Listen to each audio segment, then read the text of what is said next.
नोंथांमोननिसिम खुलुमनायखौ जासिग्रोबाय आंनि बे सोरां लामा इउटुब चेनेलजों आं नोंथांमोननो बेखौनो बुंनो सानदों।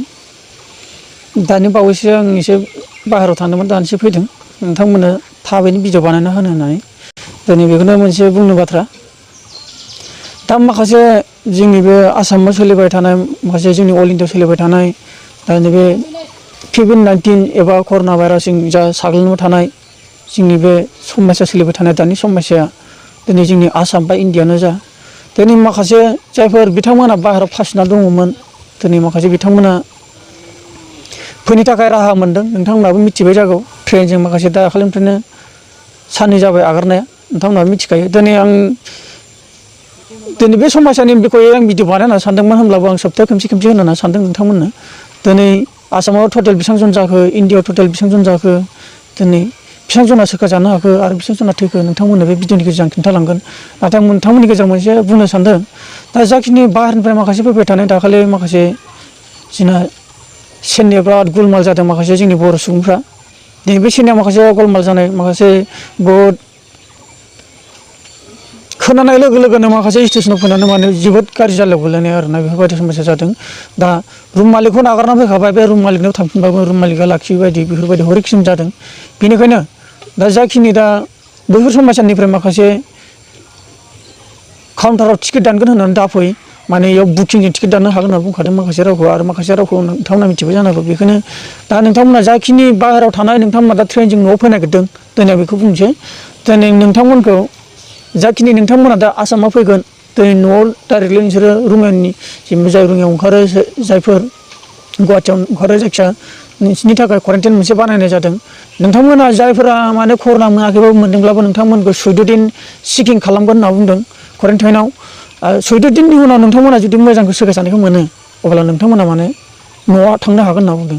आरो सोरबाफोर खारखुमा बायनानै थाखुमा बायदोंब्लाबो दिनै माने क्वारेन्टाइननिफ्राय बारग'नानै सोरबा खारखुमा बायदोंब्लाबो मोनसे बाथ्रा दिनै नोंथाङा नोंनि न'खरनि मानसिखौनो नोङो बासायनांगोन। नोंनि न'खरनि मानसिखौनो नोङो माने हय नोंनाव एफा गोजाननिफ्राय फैदों जुदि माबा मोनसे जुदि पजिटिभआनो दं बा गैया नोंथाङा बेखौबो गावखौनो गाव गिनो गोनां आरो नों थैगोनावबो दिनै न'खरनि मानसिखौ बुथारफानाय जायो। बेखायनो नोंथांमोना जेन जुदि गोजाननिफ्राय फैदोंब्ला गावखौनो सिकित्सा मोजां लादो आरो बिनिफ्राय न'आव डाइरेक्टलि फैनाङा सोरबाफोर खारखुमा बायदोंब्लाबो बेखौनो आं बुंनो सानो दिनै गामिफ्राव रायजोफोरजों रायज्लायनानै माबा मोनसे दुब्लिफ्राव केम्प लुनानै था 14 दिनै मा जायो मा जाया गावनि देहाखौ चेक खालामग्रो गोजाननिफ्राय फैनायनि खोथा। बेनिखायनो डाइरेक्टलि न'आव हाबनाङा दिनै बिमा बिफाखौ बुथारनाय जागोन गावनि बिब' बिदा बिनानाव गासैबो न'खरनि मानसिखौ बुथारनाय जागोन। बेनिखायनो नोंथांमोना जि सरखारनि मोनसे गाइडलाइन दादों दिनै बे नियमखौ नोंथांमोना कन्डिसनाव थानानै नोंथांमोना जुदि गावनि देहाखौ चेक खालामनायजों लोगोसे गावनि न'आवबो मोजाङै बिमा बिफाजों मोखां नुलायनानै रंजा खुसि थानो हायो। दिनै बेखौनो आं बुंनो सानो दिनै नोंथांमोना नियमखौ मानिबानो जाबाय।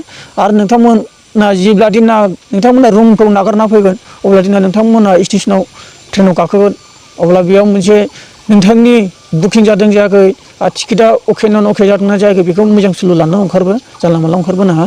दिनै जोंना बिथां सासे अजित बिथाङा चेन्नाइनि बिबानगिरि जानानै दिनै माखासे नोंथांमोननि सायाव मोजांखौनो फोरमान होदों आरो मोजांखौनो मिथिहोदों।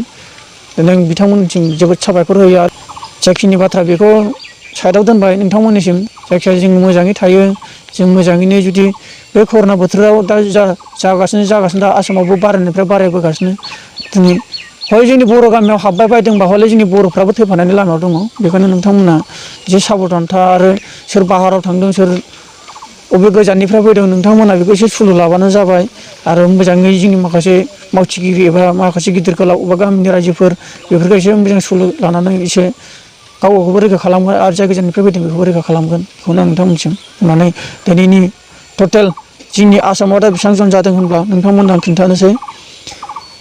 दिनैनो बहुद जन मोनदों आरोना माखासे मानसिफोरनि नामखौ बुंनो थांला आमोखा जागोननि नामखौ बुंनो थांला माने बुंनो थाङोबा दाखालिनिफ्रायनो सप्तानिफ्रायनो आं भिडिअ बानायबाय थानांगौ जागौमोन।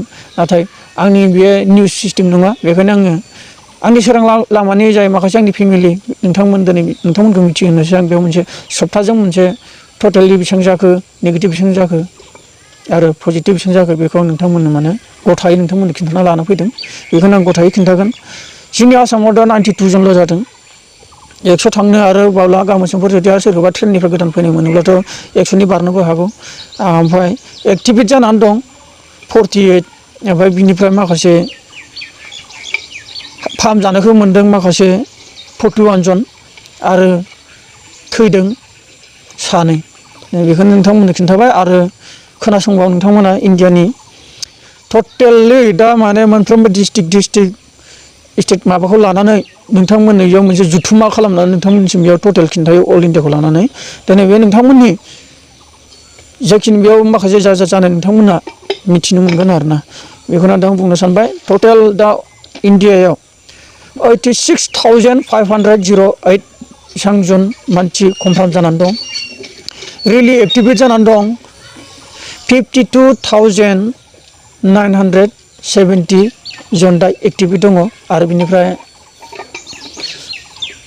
मोजां खालामजानाय माने डाक्टारफोरजों चेक खालामनानै मोनफिननाय माने मोजाङानो एसे माखासे होमबा बिनि पार्सेन्ट बेसेबांखिनिल' मोनदों 30,773 जन रिकभार एबा मोजां खालामनो हाबाय। आरो थैनायाथ' गोबाङानो दं। दुखुनांथाव बेसेबां सासे मानसि थैनायनि जिउआ बेसेबां मेगनाव मोदै गयो आरो बेसेबां जन मानसि थैनायनि मेगनाव मोदै गनाया बेसेबां दिनै जायफोर न'खराव थैजादों बिसोरनि मेगनाव मोदै गगासिनो गोबां दुखु दाहा आरो जों हाल सालाव दंमोन माबोरै हाल साल गैयामोन दिनै बिथांमोना थैनानै थांबाय। दिनै बे कर'नाखौ मोननानै थैनाया माखासे 2,760 नायदों होमबा बेसेबां जन मानसि थैखो दिनै बेखौनो नोंथांमोननो खिन्थाबाय। आरो नोंथांमोना मोनसे आंनिफ्राय मोनसे मिथिनायखौ लानानै नोंथांमोना जेन गाव गावखौनो रैखा खालामनो हायो। आंबो बेनो आंखौ सेभ खालामनो सानदों। होमब्लाबो नांगौ मुवाखौथ' आरो नै जानाय लोंनायाथ' गासैबो दखाननिफ्रायनो बेखौनो नोंथांमोननिसिम बिदाय लाबाय। बाय बाय।